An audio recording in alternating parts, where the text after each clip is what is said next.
नमस् नमस्कार साथियों। और अपने YouTube परिवार में मैं फिर से आप लोगों का स्वागत करता हूं। और आज हम बिहार को इन ब्रीफ समझने की कोशिश करेंगे। हम पीछे स्लाइड में मैप हमने लगाया हुआ है और एक ओवरव्यू लेंगे बिहार का।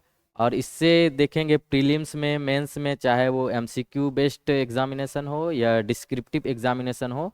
अगर डिस्क्रिप्टिव हो तो वहाँ मेंस लिखने में आपका काम आएगा, और जो फैक्चुअल क्वेश्चन हो तो एमसीक्यू में वहाँ भी काम आता है।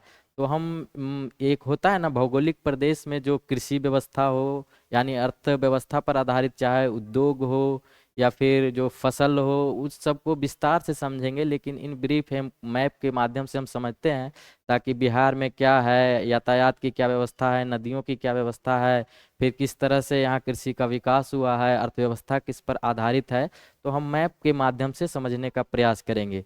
और शुरुआती स्तर पर हम इस ब्लैंक मैप को जो है इसको जिलावार क्रम में हम भरेंगे। और आप देखेंगे कि ये कोई रटने वाली बात नहीं होगी। जैसे हम माइंड में मैप सेट किए हुए हैं, आप भी कोशिश करिएगा। और इस मैप के माध्यम से बहुत कुछ हम समझते हैं। तो चलिए देखते हैं। जैसे एक ये ब्लैंक मैप है ना, तो पहले हम बिहार के जो होता है ना कि दिशा को समझे और जिलों का स्थान क्या है। क्योंकि प्रीलिम्स में कई बार पूछ दिया जाता है कि इसके नॉर्थ वेस्ट में क्या है, इसके नॉर्थ ईस्ट में कौन सा जिला है, इसका पड़ोसी जिला कौन है, गंगा से सटता हुआ जिला कौन है। तो मतलब फैक्ट भी आपके बहुत सारे आज यहाँ से देखने को मिलेंगे। और जो डिस्क्रिप्टिव एग्जामिनेशन में फैक्ट को जोड़ जोड़ कर कैसे हम एक बेहतर आंसर लिखे, इसका भी हम प्रयास करेंगे। तो चलिए देखते हैं। जैसे यहाँ पे उत्तर में आप देखेंगे तो नेपाल है, जैसा कि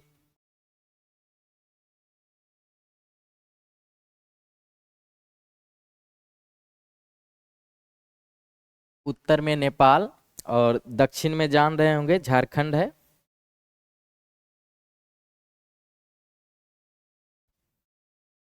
पूर्व में पश्चिम बंगाल।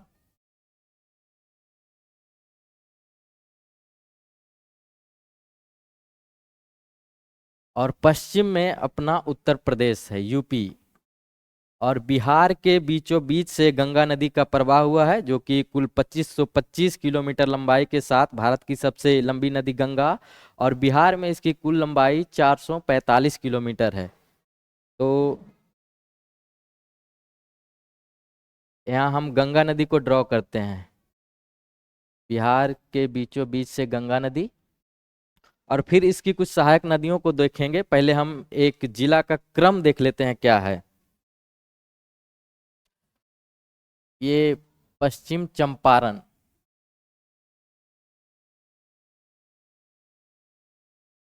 फिर ये पूर्वी चंपारण,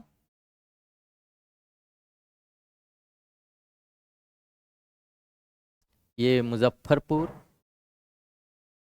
ये गोपालगंज, मैं बस इंडिकेट कर देता हूँ, ये सिवान, ये सारण,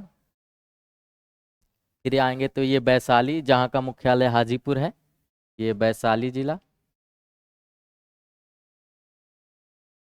ये समस्तीपुर,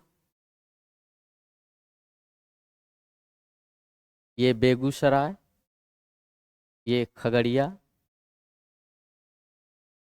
और फिर ये क्रम से याद रखिएगा, जैसे पश्चिम चंपारण, पूर्वी चंपारण, फिर यहाँ पे आएगा शिवहर। ये छोटा सा जो जिला है ये शिवहर है, ये सीतामढ़ी, और ये मधुबनी। फिर नीचे साइड आएंगे तो मधुबनी के जस्ट नीचे दरभंगा अपना जिला है। फिर इधर आएंगे तो ये सुपौल, ये अररिया, ये किशनगंज। सारे जिलों की कुछ कुछ विशेषताएं हम इसी वीडियो में देखते चलेंगे। और किशनगंज के जस्ट नीचे आएंगे अररिया, और बीच में ये आपका पड़ता है पूर्णिया जिला, ये कटिहार।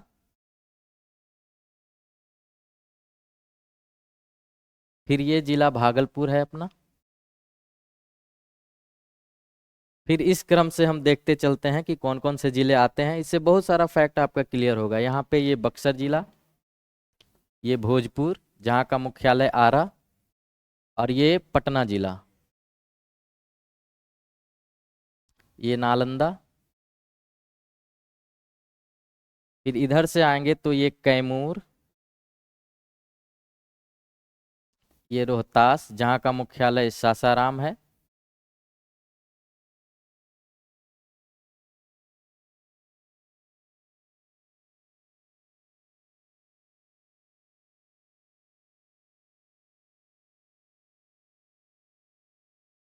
ये औरंगाबाद,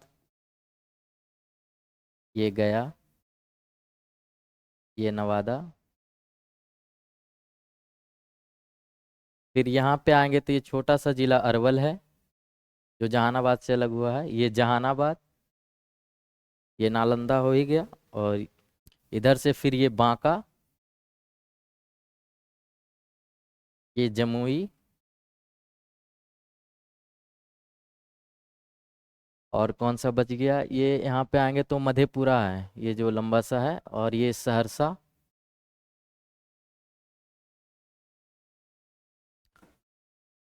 ये अपना मुंगेर जिला,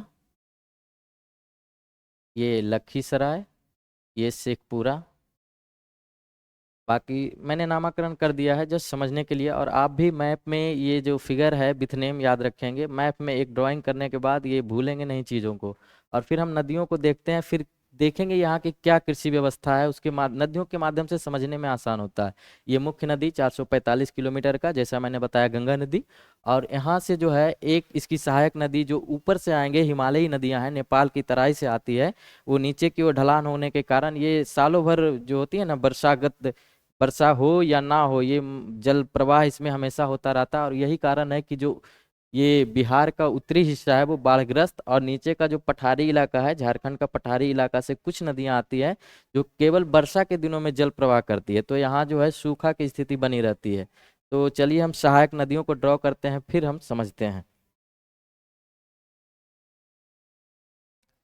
यहाँ पे आएंगे तो एक गंगा की सहायक नदी है घाघरा, जो कि यूपी में सरयू के नाम से यही नदी जाना जाता है।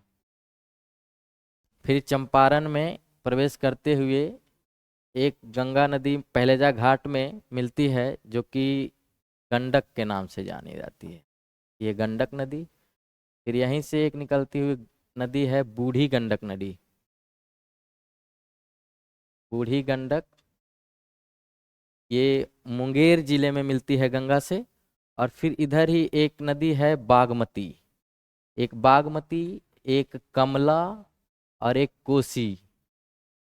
कोसी में कमला और बागमती नदी आकर मिलती है, फिर यही कोसी नदी कुर्सेला में गंगा नदी में आकर मिल जाती है। फिर इधर एक नदी है नॉर्थ ईस्ट में, महानंदा नदी।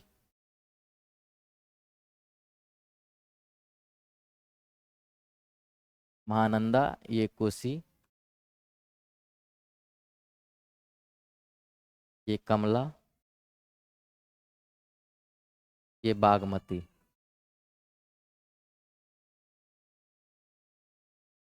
और दक्षिणी बिहार की कुछ नदियों को देखते हैं जो कि झारखंड के पठारी क्षेत्रों से और भी अलग अलग हिस्सों से निकल कर आती है और गंगा में मिलती है, जो कि सबसे पश्चिम में एक नदी है कर्मनासा, जो कि यूपी और बिहार के साथ बॉर्डर बनाती है, कर्मनासा नदी। फिर एक नदी है सोन नदी, जो कि मध्य प्रदेश से निकलकर पटना में दानापुर एक स्थान है वहां आकर मिल जाती है सोन नदी।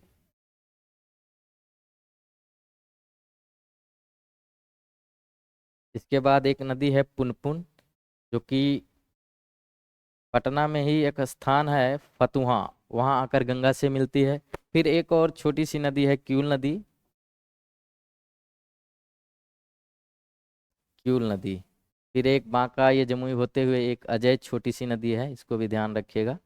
मेनली प्रश्न कहाँ से आते हैं वो देखिएगा, गंडक से कुछ आते हैं, और इधर कर्मनासा, क्योंकि आपको पूछ देगा कौन सी नदी है जो बिहार और यूपी के साथ सीमा बनाती है, तो उसमें एक कर्मनासा नदी होगा, एक घाघरा नदी होगा, और थोड़ी सी सीमा गंडक भी बनाती है यहाँ बनाते हुए, जो चंपारण के हिस्सों से आती है, तो ये भी है।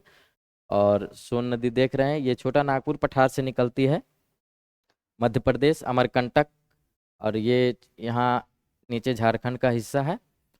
फिर देखिए बेसिन कृषि व्यवस्था यहाँ कैसी रहेगी, ये नदियाँ ही प्रभावित करती है। और फिर उद्योग धंधों का विकास कहाँ हुआ है वो तो अलग क्रम से हम बताएंगे।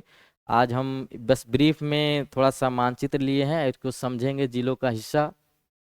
फिर यहाँ की यातायात व्यवस्था भी इसी से प्रभावित होगी, क्योंकि आप देख पा रहे होंगे कि बीच में जो ये गंगा नदी है, तो बहुत सारे जगहों पे पुल बनाना पिछले जैसे पूर्व के दिनों में संभव नहीं था। आज जैसे तकनीकी का विकास हो गया, पहले कुछ और रही होगी कम अर्थ, यहाँ तकनीक विकास था तो उस कारण हर जगह पुल बनाना संभव नहीं था। तो रेलवे का विकास मुख्य रूप से कैसे हुआ, यातायात में सड़क का विकास कैसे हुआ, कुछ जगह जलमार्ग से भी यातायात होती है, तो वो व्यवस्था देखेंगे। जैसे अब नदियों को देखेंगे, तो जैसे उत्तर बिहार और दक्षिणी बिहार बटा हुआ है, बीच में गंगा नदी, तो उसी के समानांतर क्रम में रेलवे का विकास हुआ है। जैसे एक मुख्य मार्ग जो बिहार अपना है, दिल्ली हावड़ा रेलवे का मुख्य मार्ग पे अवस्थित है। तो यहाँ से 3 मुख्य लाइन गुजरती है। एक जो उधर सिवान सिवान में यूपी से इंटर करती है, और छपरा होते हुए, हाजीपुर होते हुए समस्तीपुर, और बरौनी ये होते हुए कटिहार तक अंतः, अब फिर ये पश्चिम उधर उत्तर पूर्व में चली जाती है।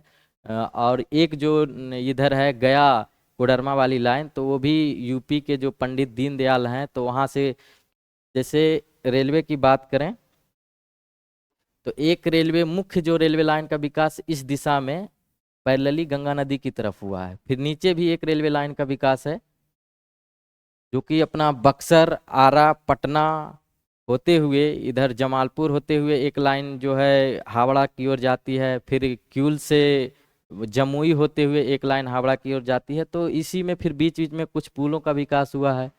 आगे हम वीडियो में यही समझेंगे कुछ अगले सेशन में कि कृषि का व्यवस्था कैसे कैसे, जैसे आप देख रहे होंगे कि कुछ यहाँ बेसिन बना हुआ है, दो नदियों के बीच का जो दोआब है, तो वहाँ ऑब्वियसली जो मिट्टी का कटाव होगा, कुछ खादर मिट्टियाँ अवस्थित होगी, तो वहाँ धान चावल ये सब की खेती जो है बहुत बहुतायत होगी। और फिर जैसे जूट का विकास हम लोग आगे के दिनों में वीडियो में देखेंगे कि पूर्णिया के क्षेत्रों में जूट का विकास हुआ है, यहाँ जूट आधारित उद्योग भी लगाए गए हैं। जैसे गन्ना का खेती जो है चंपारण के हिस्सों में, गोपालगंज और ये चंपारण के हिस्सों में हुआ है, उसी पे आधारित जो गन्ना उद्योग पे आधारित जो अर्थव्यवस्था है वहाँ रहेगी। फिर इधर देखेंगे कुछ पठारी इलाका है, कैमूर रोहतासर, क्योंकि विंध्याचल रेंज, आगे हम ये सब जो नाम ले रहे हैं हम डिस्कस करेंगे, तो विंध्याचल रेंज का ये हिस्सा है। तो यहाँ कुछ उसी तरीके की सीमेंट आधारित उद्योग स्थापित किए गए हैं। फिर जैसे सोन यहाँ की प्रमुख नदियां हैं, जहाँ बालू आधारित कुछ खनन कार्य होते हैं, वो आगे हम देखेंगे। फिर यहाँ का जो ये जमुई में भी कुछ वही मिनरल वगैरह का खोज हुआ है, तो वहाँ पे यहाँ सिल्क का उद्योग आधारित है। यहाँ के यहाँ जैसे कुछ मक्का की खेती बहुत यानी मोटे अनाज की खेती यहाँ पे भी होती है, तो उसी से आधारित इथेनॉल संयंत्र अभी भी चर्चा में रहा था कुछ दिन पहले। तो वो सब सारी चीज़ें हम डिस्कस करेंगे। आज ओवरव्यू हमने बिहार का दिया, और इस पे एक एक करके जो टॉपिक होंगे, सब टॉपिक होंगे, उसको जोड़ते हुए हम अगले वीडियो में फिर से आपका स्वागत करेंगे। तो चलिए आज के लिए इतना ही रहते हैं, और फिर धन्यवाद।